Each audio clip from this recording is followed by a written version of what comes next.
오늘은 우리 시청자분들께 급하게 알려드릴 정보가 있어 빠르게 준비했습니다.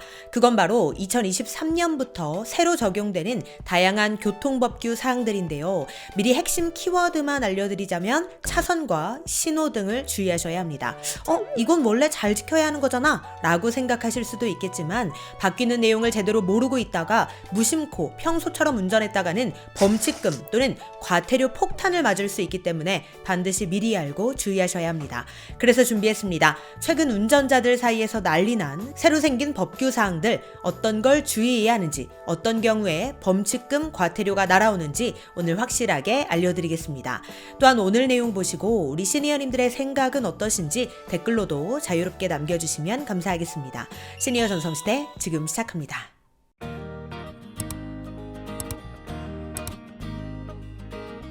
안녕하세요. 시니어를 위한 꼭 필요한 정보 시니어 전성시대입니다. 우리가 운전을 하다 보면 가장 아까운 돈이 있죠? 우리 시니어님들은 어떤 돈이 가장 아깝게 느껴지시던가요? 보통 많은 분들이 과태료와 주차비를 말씀하시더라고요. 그 중에서도 오늘은 너무나도 아까운 돈, 과태료와 범칙금에 대한 이야기 드리려고 하는데요. 얼마 전 기획재정부에서는 2023년부터 달라지는 제도와 법규사항 등을 정리한 2023년부터 이렇게 달라집니다 라는 책자에서 새해부터 새로 생기는 범칙금, 과태료 내용을 발표했는데요.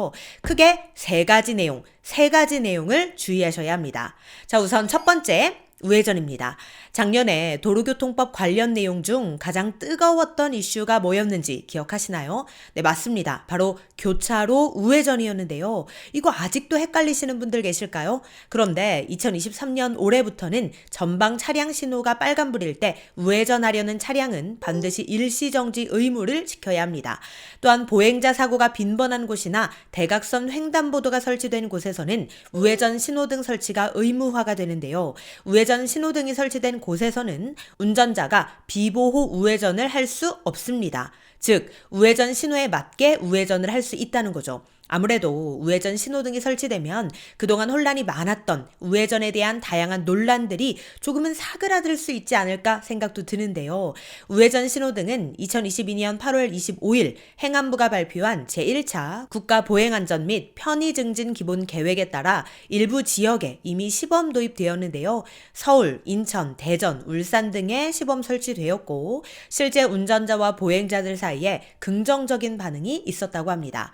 그래서 올해 1월 22일부터 사고가 빈번한 곳과 대각선 횡단보도가 설치된 곳에 이 우회전 신호등이 도입될 예정이라고 하니 이 점도 참고해 주시기 바랍니다. 자, 우회전 신호에 대한 내용을 조금 더 구체적으로 살펴보면 이렇습니다. 이건 서울경찰청에서 제공한 자료인데요.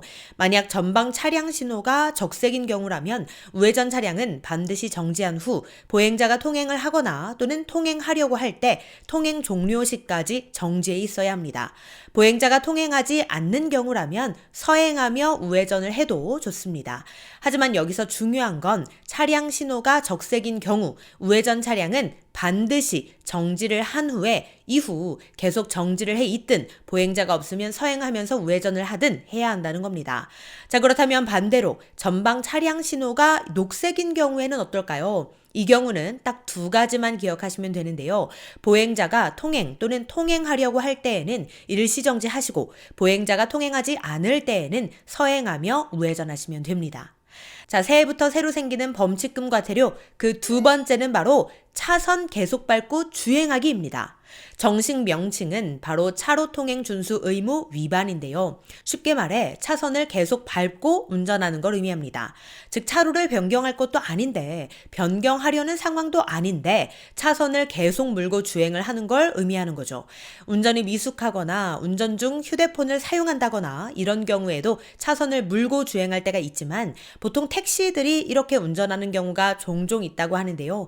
아무래도 손님을 태워야 하니까 평소 차선을 살짝 문 채로 운전을 하다가 손님이 보이면 바로 가장자리로 끼어들기 위해 이렇게 운전하는 경우들이 있다고 합니다. 그런데 앞으로는 이렇게 운전을 하다가 적발되면 범칙금과 벌점을 물게 되는데요.